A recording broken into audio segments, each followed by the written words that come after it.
Thank you. I have to say that this is my first event. I came here specifically to ask this question. But first I have to say that, and I'm sure many feel this way, having a conversation with you, having a chance to ask you a question is the closest that you could probably feel, or that I feel, to actually having a conversation with God. So I want to thank you. We represent your ability to personally align, because each of you has that full awareness and attention upon you all the time. Sometimes an environment like this just makes it easier for you to expect it, but sometimes that even works against you a little bit, because we don't want you to need this in order to trust that it's there for you all the time. You see, Esther's an example of someone who's in the receptive mode. You are too. So about a year and a half ago, I was working out, and a lot of times when I'm in some type of activity, I have a mental dissociation from whatever it is that I'm doing, and this is when this thought stabbed me in the stomach like a knife. And you've been asked this many times. I just feel like I have to ask you to maybe be able to actually wrap my head around it once and for all. And that thought was, I am going to die one day. And it hit me so hard is because we are, and before you say there is no such thing. No, you're going to die. No, yes. In the physical. It hit me because we as humans, this is what we know right now, being in the physical body, touching, feeling, listening. And it's not an unusual thing to be in a wonderful state of mind and a wonderful state of being.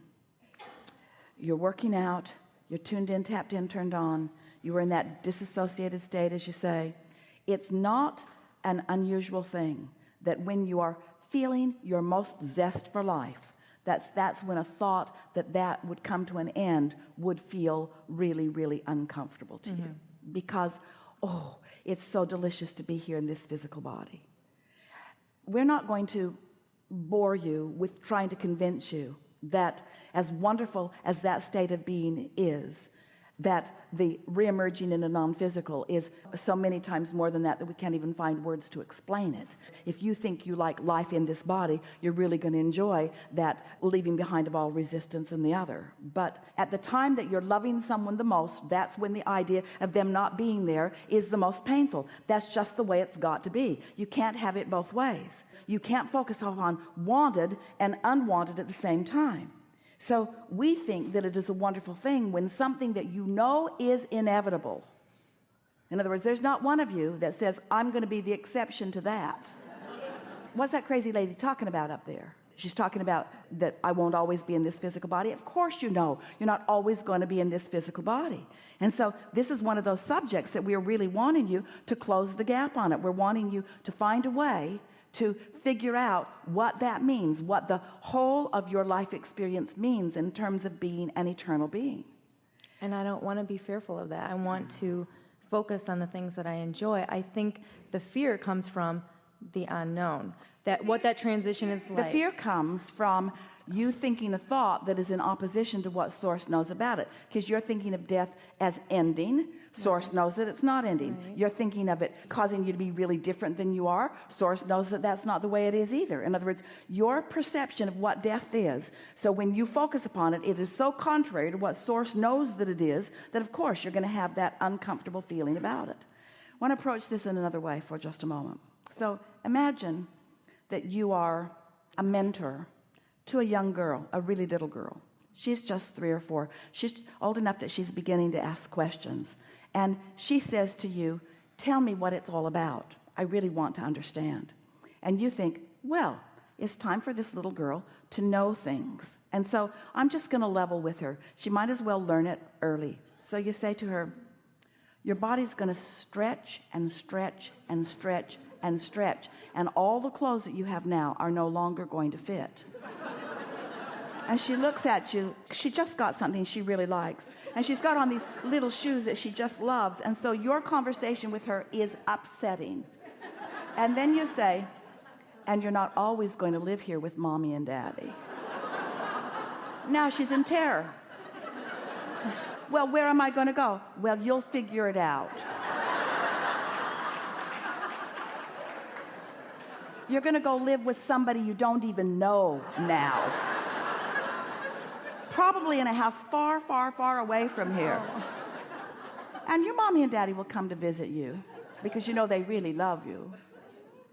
Well, you're going to strike terror to the heart of this little girl who, even though you're telling her the most natural and wonderful things in the world, she's not in a vibrational place of hearing it. And so that's sort of kind of how you all are about the subject of death. It's not easy to talk to you until you become vibrationally oriented. Esther thought that she was at ease with the idea of reemerging in the non-physical because she'd been allowing us to flow through her for so many years. And she knew what the feeling of Abraham was. She knew what the feeling of all of this was.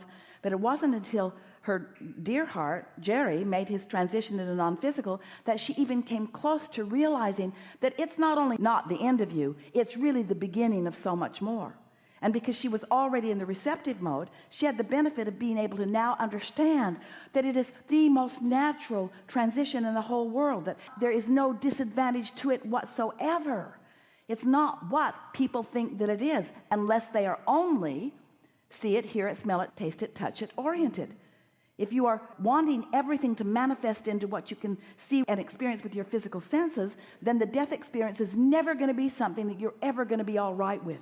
But once it becomes an emotional experience, once you tap in to the absolute vibration of the source within you, once you feel that all-encompassing love and well-being that is surrounding you, you've got to train yourself to be in the vibrational mode where you allow that vibrational non-physicalness to be with you all day, every day. And then there will be a time when the death experience will be an absolute non-issue to you too, because you will understand that it's always you, and that it's always love, and that it's always focus, and that it's always real, and that it's always more, and that it's always exhilarating, and that it's always fun, and that it's always love, and it's always sure, and it's always delicious, and it's always appreciation, and it's always moving forward, and it's always leading edge, and it's always wonderful. It's always all of that, you see. But it takes a little while. You might not be willing to give up those pretty little shoes yet. So how can we teach ourselves or learn to embrace that so you can enjoy this? By staying off the subject that is taking your breath away with discord, and getting on the subject of things that align you with source until your alignment with source is so understood and known by you, until you can shout to the world and mean it with everything that you are. Things are always working out for me. By allowing yourself to translate the thought of source, the thought of source. In other words, it's really tuning into the frequency of source. So you just do it on the subjects that are easiest until you show yourself what a good connection you have, what good hands you are in, how stable and solid the universe is. You see, you're not ever going to be able to, ever going to be able to turn on CNN and watch someone complaining about something or someone pointing out the horribleness of something. You're not ever going to be able to let that be your perspective and be in sync with source at the same time. It just can't be. The vibrational frequencies have to line up. So what we're asking you to do is care about that lining up. Care about that lining up just for a little while. Care about that lining up more than being learned in the world. Care about that lining up more than having a negative conversation with a girlfriend. Care about that lining up more than anything until you've shown yourself how easy it is for you to be in the receptive mode. And then once you're stable in the receptive mode, then you can start talking about those things that have formerly bothered you from your new perspective of alignment. You see, that's why we use the analogy of this sweet little girl who isn't ready to hear it the way you may want to tell it. You've got to show yourself what the receptive mode is more. You've got to show yourself that you have the discipline to focus in a way that aligns you with source. It's easy to focus on problems, There are rabble-rousers all around the world who get big benefit to themselves by gathering a big crowd to look at something awful. And they know your tendency is to do that because it's where your vibrational frequency hangs around. But you want to use your desire to feel good. That's what must come first,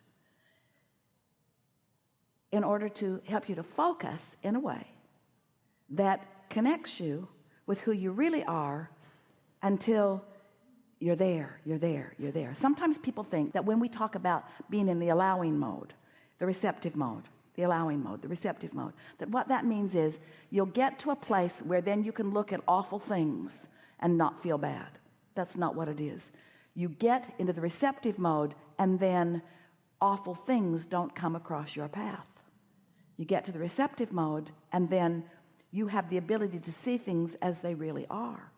And so just as this little girl is misunderstanding how delicious her grown-up life is going to be, you're misunderstanding how delicious your tuned in, tapped in, turned on, receptive mode life is going to be. We promise you, you can be at the place where you will not fear death because you will know it doesn't exist.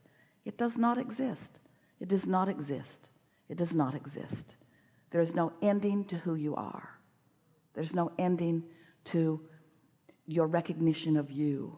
There's no ending to the love that flows to you and the love that flows through you. There's no ending to that. You cannot cease to be. And that's the thing that causes most people to fear death. They worry about ceasing to be. They worry about not getting it done, or they worry about not proving themselves enough, or they just don't want to miss it. Fall in love with someone and find yourself in an airplane and say, oh, please, I don't want to die now.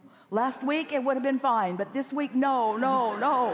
I want to live on and on and on. Well, that's what it's like when you tune in to this source energy, you see. We think this is a really good time for a segment of refreshment.